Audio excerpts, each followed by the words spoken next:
All right, welcome back to the Dolphins Country podcast. And on today's episode, I will be recapping the Miami Carolina game that I just got back from a couple hours ago. Just finally drove back from Charlotte. A lot of traffic heading down after the game.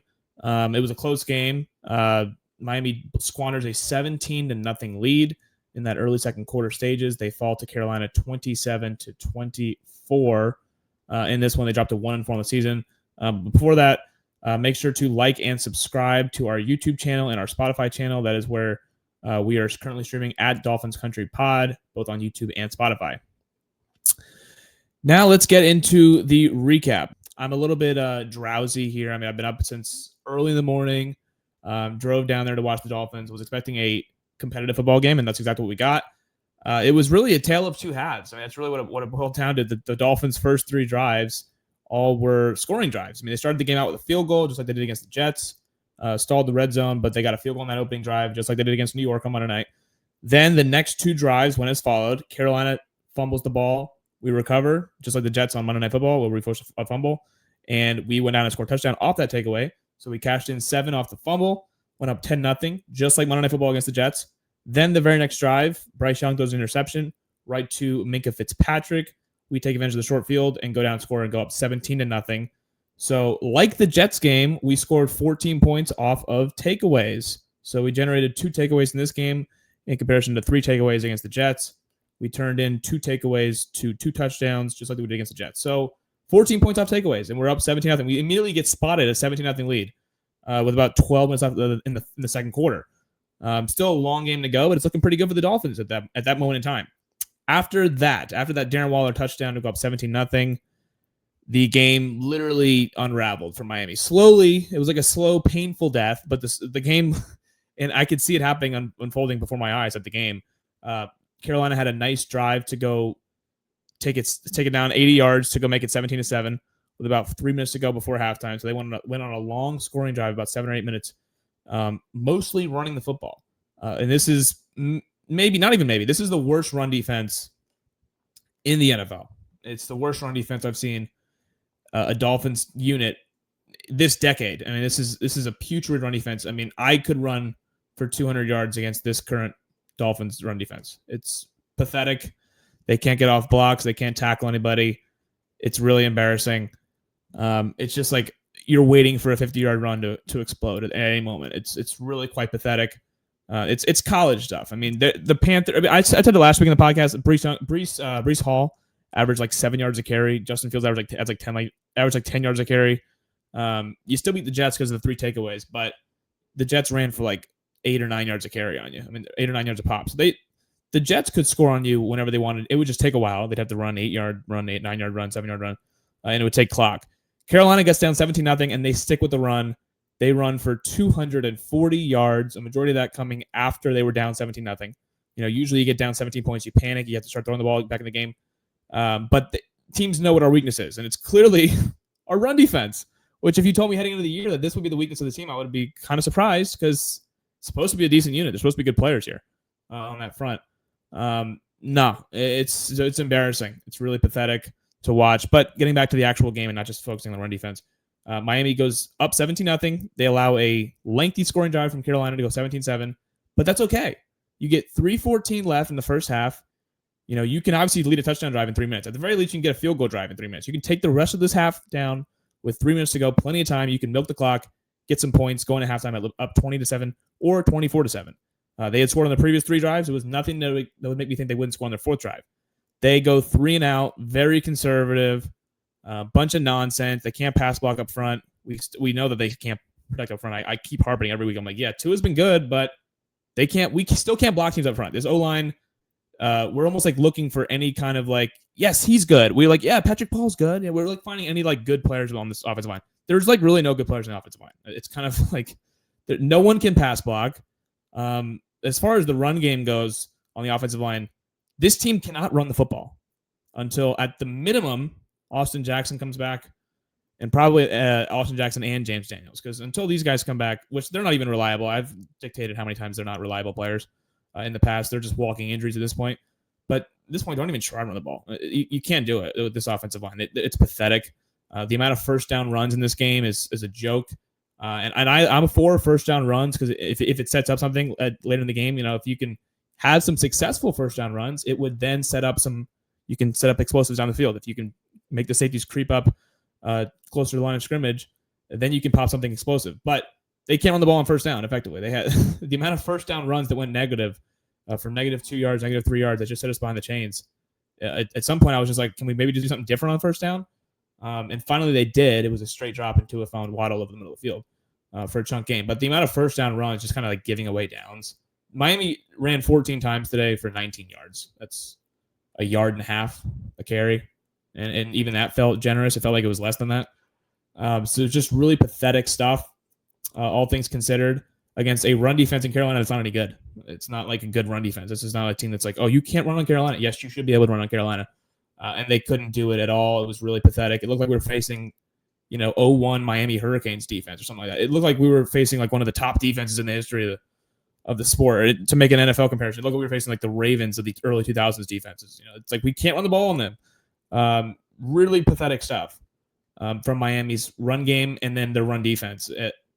I could ramble. This could really be a 30-second podcast. I could really just say, hey, guys, the story of the game is we ran for 19 yards total. They ran for 240. That is, you are getting outclassed. The fact that they only lost by 3 is just because you won the turnover battle by 2. You won the turnover battle 2-0. But you got like no first downs. After those first 3 scoring drives, you went 3 and out, 3 and out, 1 first down, 3 and out, 1 first down. They punted 5 straight times after getting spotted a 17-0 lead. That is like you're begging to lose the game. And not only did they punt 5 straight times, they weren't forcing takeaways on the defense side of the ball. They forced 2 takeaways in the first 2 drives, and then they just kept allowing points. And then they finally forced some punts, but they weren't forcing any 3 and outs. It was just like, yeah, Carolina moves the ball and then finally punts. It's really just demoralizing. There was no like this team does not play complementary football at all. Like you talk about all 3 phases, they don't play complementary football, which is why they're 1-4 and they're gonna be one of the worst teams of football this year. They don't play complementary football. There's no, offense does this well. The defense can carry that and build some momentum. Special teams, same thing. I mean, this is just a joke of a football team. It's really just a bad team. I'm not going to go through the entire. Like, okay, yes, Carolina eventually crawled back. Yeah, they kicked the field goal at the end of half. They kicked the field goal to start the third quarter on a 60-yard run, literally on the very first play out of halftime. So they could really just run the ball down the entire game. They could have really run the ball the entire game and still average like 10 yards a pop. Like Bryce Young really didn't have to throw the ball that much. He did convert a nice 4th and 5, but he didn't have to really do anything. It was really just a lot of just hand the ball off to Rico Dowdle and watch him, get these huge holes to run through and just break free. Really pathetic stuff by the Dolphins defense. But yeah, the Dolphins offense, they don't get any excuses here either. They don't get to get let off the hook either, because it seemed like once halftime hit, that's when the Tyreek Hill injury really hit this team. It's like now we actually have to like figure out some stuff that's like unscripted. Like the first drive, we got a field goal, nice, and then the next 2 drives we cashed in takeaways. But after that, it was like, oh shoot, we gotta like actually like scheme stuff up. We actually have to like know what we're doing on first down and not just like hope that this is blocked well, which it never is. We're gonna do a first down pitch. We're gonna do a first down RPO, and we hope it's blocked up well. That's kind of just what it is. And when it's not, which it really rarely ever is, oh crap, we're behind the sticks. It's like, oh crap, we have a holding on first down. Now what do we do? Well, this drive's over because we're not equipped. We don't have the explosiveness in this offense anymore that's equipped to bounce back from a 2nd and 15 or a 2nd and 20 when one of our guys, Dan Brunskill, holds something. Those end drives, holdings, end drives, illegal, whatever. All that stuff ends drives now. We're not an offense. 2 years ago, we were an offense that was built to come back from, oh, we committed a 5-yard penalty. That's fine. We'll get a chunk gain back and we'll be fine. This offense is not explosive enough to do that. They completely went away from Darren Waller in that first quarter, after that first quarter, who had like 70 yards and 2 touchdowns, or 70 yards and like a touchdown and like 5 catches in like the first quarter. He was on pace for like a 200-yard game.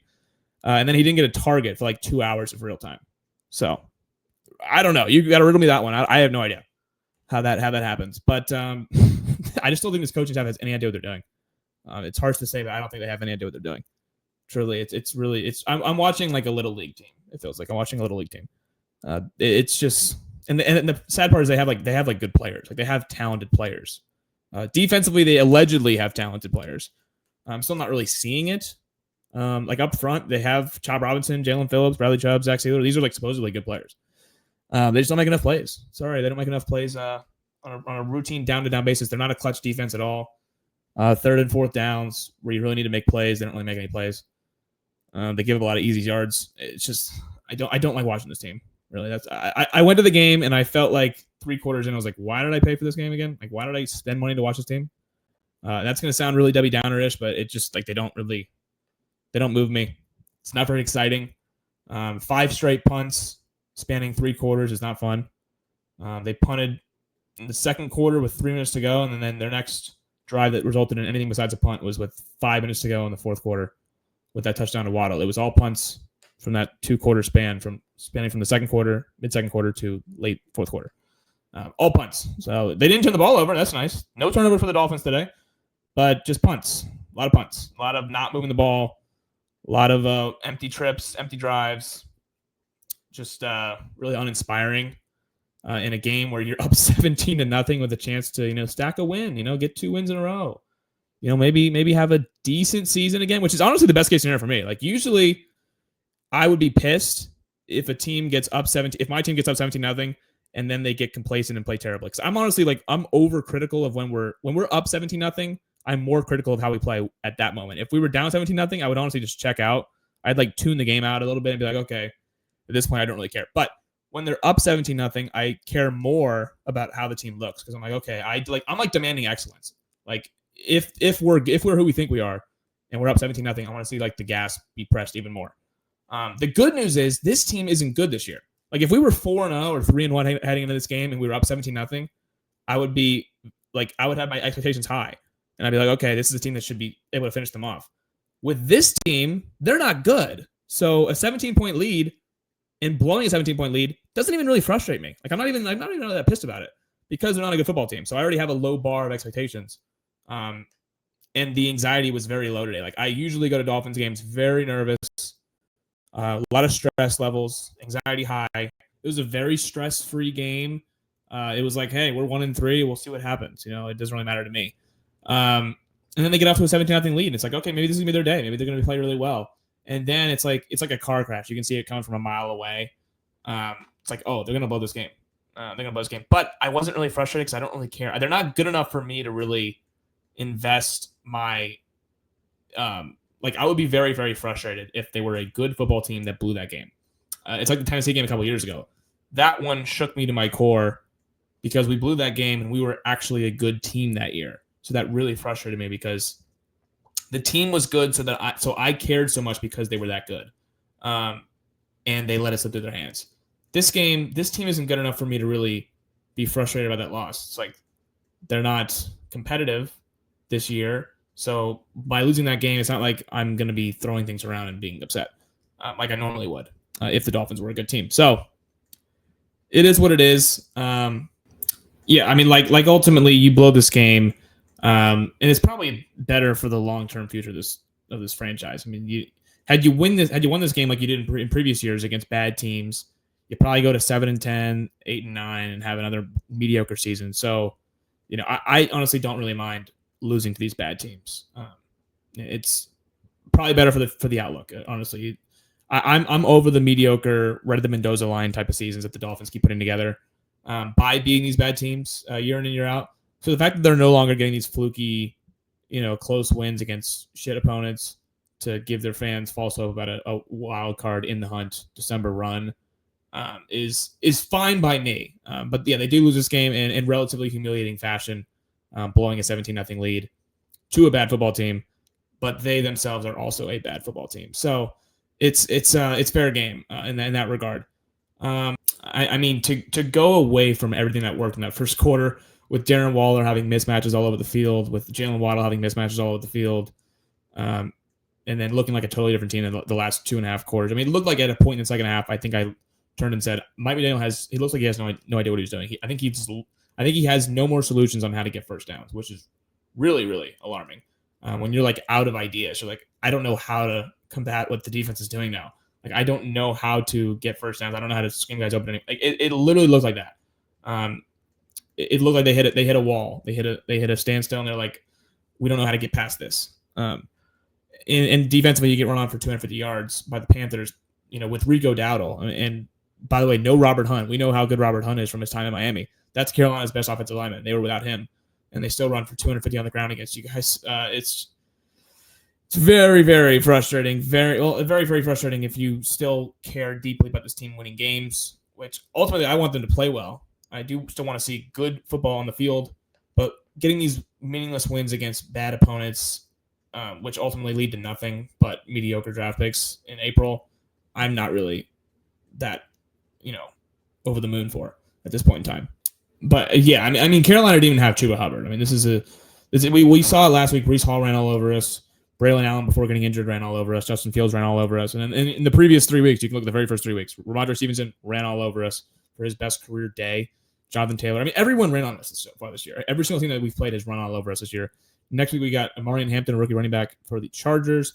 They're probably going to run all over us. And this is like the baseline tell on if your team is good or not. It's like, okay, can they stop the run? Like, are they good against the run? Can they force like third and long so that their pass rushers can get to the quarterback? And on the early downs, do they stop the run on the early downs to get to third and long? It's like that's like the immediate tell on if a team is like good or not. Are they going to be competitive this year? And it's pretty obvious that we are a horrific run defense, which means that this team has no shot at being anything good this year. They can't run the ball themselves, and they can't stop the run. So that is literally the story of this episode of the podcast, certainly, and then really the team as a whole.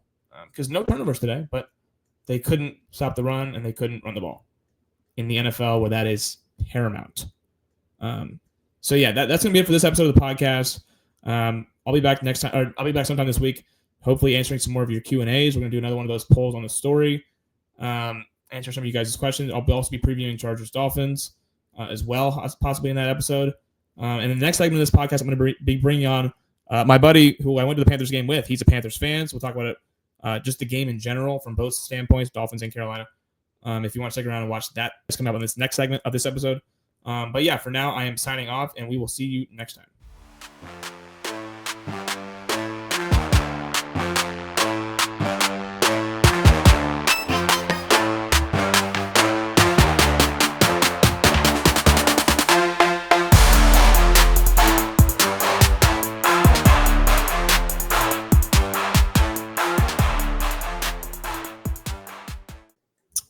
All right, we are back on the Dolphins Country podcast, and right now I am joined by Andrew Dent, who I went to the game with today.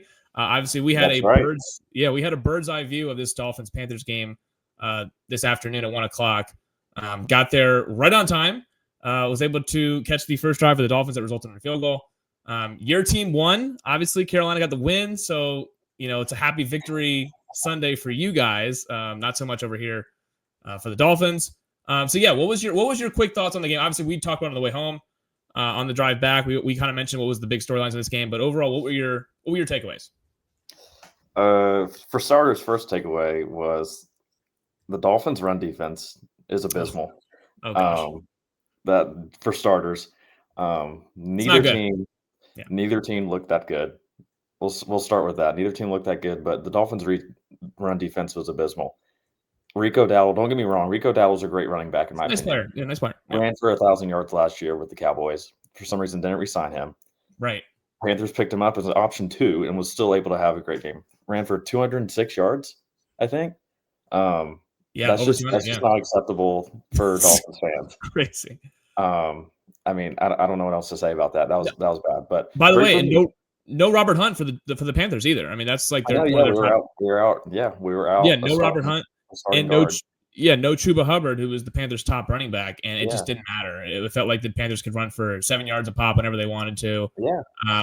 Yeah. But being the game started away from Rico either. I mean, Rico 206 yards. That's fantastic. But imagine if it's Chuba. Imagine if that's Chuba. No, it was the main. Yeah, back. I mean, these are backups for Carolina. Backup running back, a couple backup starters on the offensive line. And the Dolphins couldn't get off blocks, couldn't make tackles, poor tackle. I mean, we watched the game. I think we said it in like the mid-third quarter. I said, it's like we're watching 2 1-3 teams. It's like, oh wait, we are watching 2 1-3 teams. Yeah, I mean, it was bad football. The first 2 drives for the Panthers, fumbled by Bryce Young, who wasn't even touched. He just dropped it. He dropped the ball. Dropped the ball right in front of Bradley Chubb. I guess he got freaked out for a second and just fumbled it. So yeah, that was bad. And the Dolphins capitalized. They went down and they scored. And then second drive, Bryce, moves up in the pocket, gets off regular feet, and throws it too high, and Minka's back there and makes a catch for a pick and capitalizes off of that. So I'm thinking already, Panthers could be a rout. It's down 17-0 in the first quarter. Like this, this is gonna be a complete rout. This is gonna be a waste of my money coming to watch my Panthers play. And they turn it around. The Panthers defense decides credit to the Panthers defense, but I also think the play calling on the Dolphins side was not very good after that first quarter. It was not very predictable. Outside run with the start of the third quarter. I think that's what it was for y'all. Basically, from the start of the third quarter on, first down was a run outside with Devon H. For nothing. Yeah, basically 5-6 drives in a row. They punted 5 straight times. Andrew, they punted 5 straight times after that. 5 straight drives in a row. Punted. Did not get past the 50-yard line of the Carolina Panthers until 10 minutes left in the fourth quarter? I think it was that last drive. It was a Jalen Waddle touchdown. Right. They finally got past midfield, and they took a shot to Achane for 47. Or they took a shot to Waddle for 47 yards. So they finally got past midfield. They got close a couple times, but they finally got past midfield on that last touchdown drive that they had, in which Carolina responded. So it took them from, I think there was 3 minutes left in the second quarter, and Carolina made it a 17-7 game. And I was saying, okay, the Dolphins can take these last 3 minutes off the clock and go into the halftime up 20-7, 24-7. If you get a field goal, maybe a touchdown, you can milk these last 3 minutes. They went 3 and out, and that was the start of the 5 straight punts. So it wasn't even at halftime. It was actually the possession right before halftime. Okay, So they had 5 straight punts. They didn't actually get a drive going until early that second quarter was the last time they had a decent drive. It was a very abysmal 20 minutes probably of game time for the Dolphins. 2 hours of real time, by the way. We were sitting there for 2 hours. Real time, 20 minutes of game time. 20 minutes of game time. We were like, okay, what is going? Because by late third quarter, we were both saying it's a close game now, but man, we are not watching some good football right now. This is bad football from both sides. I mean, there was penalties that stalled drives from both sides. There were sacks that were ending drives. There was missed assignments up front on blitzes that neither team was picking up. Obviously, Carolina ran the ball really well, and Miami didn't. That was really the story of the game. The Dolphins could not run the ball. 14 carries for 19 yards. That's about a yard and a half a carry. And then Carolina ran it. I don't know how many times they ran it, but they ran it for 240 yards. That's pretty around 30. I think it was right around 30 times in total. Yeah, they could have ran more times, if we're being honest. They had pretty healthy gains. For a majority of it. I thought Dave Canales did not. Dave Canales is huge on the offensive identity of running the football. And I thought for a good portion of the second and third quarter, we strayed away from that. We were relying on Bryce Young to throw the ball. We ran a lot of play actions, and we got away from running the ball. And we still able to run for 236 yards. Yeah, once they got back to it, it was once they got back to it, the Panthers were able to drive down the field, and the Dolphins just couldn't stop it. That was the downfall of the game right there. I mean. So basically from the first 2 drives, thinking this game's out of hand. The Dolphins start the game, go down the field, get 3. Okay, not bad for the Panthers. And then fumble, touchdown, fumble. You lose the turnover. Pick, touchdown, 17-0 in the first quarter. I'm like, okay, it's over. But and then after that, Dolphins could not stop the run, and that's the story of the game. Tons of missed tackles. Couldn't stop the run. It's funny, Andrew. Usually when a team gets down 17-0, that's when you throw the ball to get back in the game. The game script now goes away from running the ball. I don't know what Carolina's game script was. There's a chance that they did want to establish the run against a known poor run defense. I mean, we know Miami's run defense is not good. We saw the Jets run for a bunch of yards against them. We saw New England do it, Buffalo do it, Indianapolis do it. So they probably had that game plan, but then you get punched in the mouth essentially with this 17-0 game right out the bat. And Miami's catching in takeaways like they did last Monday against the Jets. So we're playing good football. And then the Panthers, they had that long drive before halftime, which is kind of setting up a lot of good runs, a lot of good runs. And then they start the second half. The very first play out of the second half is a 50-yard run to get down there. And they kick a field goal and make it 17-13. So they literally start the second half. It's wait, what if we just run the ball? We're right there. 52 yards of Rico Dowdle on the first play. It's exactly. And there was a lot of that where it was blocked up very well by Carolina. And then contrary, when Miami started to get a first down run, they don't block it up very well. So it was a lot of that. Ultimately, I think that's really where the game's won and lost. The game's most often won and lost up front. And, when you look at the box score at the end of the game, it's not all box score, but when you look at the box score at the end of the game, you see 240 rushing yards to 19 rushing yards. That means that someone got their ass kicked up front. It's most likely the team with 19 rushing yards. Exactly. Yeah. So we the trenches, and that was the difference in the game. We got cooked on the line of scrimmage. Yeah. And now usually, and the reason why it was a 3-point game at the end of the day was the Dolphins won the turnover battle 2-0. And they won the points off turnover battle 14-0. They scored 14 points off of turnovers. Obviously, Carolina got no turnovers to score off of, so they had 0 points off turnovers. So it was, usually when you win the turnover battle 2-0 in the NFL and you win 14-0 off points off takeaways, you win in the NFL. Unless you get outgained by 230 yards on the ground. In this rare occurrence, the Dolphins unfortunately had the latter there, where they literally got outgained by, 2 football fields on the ground. Yeah. It was like a masterclass. And that's insane in the NFL. That's insane. Yeah, it's unbelievable. I mean, it's really crazy. So obviously Carolina goes to 2-3 now. Miami goes to 1-4. It felt like we were watching two, maybe not the worst teams in their division, because the Jets are in our division, the Saints are in your guys' division. Yeah. But it felt like we were watching two pretty pedestrian teams that aren't going to be doing anything this year. But a good win for Carolina nonetheless. I'm not going to take anything away from them. You got to take them when you can. That's exactly. It's hard to win on Sundays in the NFL. It's hard to win. This is being filmed. This is being filmed right now after the Patriots-Bills game, and the Patriots just stunned the entire nation with the upset in Buffalo. In Buffalo, yeah. Nobody expected it. It's any given Sunday, and that's why it's hard to win in the NFL. It's hard to win in the NFL. It is hard to win in the NFL. So credit to Carolina. They got the win there. Mike McDaniel's job, I don't think is. I think we mentioned this on the way to the game. I think you said if the Panthers beat you guys, meaning the Dolphins, is Mike McDaniel's job safe? And I said I think it's safe because I think they're going to try to be like less reactionary and fire a guy after one bad loss. However, when you blow a 17-0 lead, that's what I have to say. I think it's the 17-point loss or that kind of loss. You were up 17 and lost to the Panthers. That's what I'm saying. That kind of loss is what gets a coach fired. Generally, those are the kinds of losses that'll get you. It's like when you blow a lead like that in the NFL against a team that's 1-3. I mean, Carolina was. They could have quit, honestly. Down 17-0 in the NFL, you could easily quit and be like, okay, we're 1-4. We're not even really fighting for this team anymore. So you could easily have done that. And on the contrary, Miami's got a head coach that's on the hot seat already. So he needs this win. And then you blow a 17-point lead. That's, that might be the dagger that kind of ends this regime in Miami, at least from our standpoint. Yeah. I think maybe it should be. Maybe it should be. So that could be kind of where it is. Overall, demoralizing. I'm still happy I went to the game. Obviously, we had a great time at the game. Oh yeah, it was a great time. It was a great time. So it was a fantastic time. Obviously, it was a great environment too. It was unfortunate that the Dolphins kind of just put up like an absolute dud after the first like 35 minutes of the actual game. It just kind of like played like awful for the next 2 hours. But nonetheless, I mean, it was fun to watch. I was thankful for it, but of course, Carolina was able to kind of crawl their way back in the game and put up 2 touchdown drives in the fourth quarter. One of them was pretty much all on the ground, I believe. And then the other one, I think Rice made a couple nice plays on fourth down. With the help of Dolphins penalties, Yeah, the first one was aided by Dolphins penalties for sure. Yeah. And I think the other one was like 4 or 5 on one drive. Yeah, there was a roughing the passer. There was a few that helped them for sure. Dolphins didn't play clean football on a run. Neither team played very clean football in this game.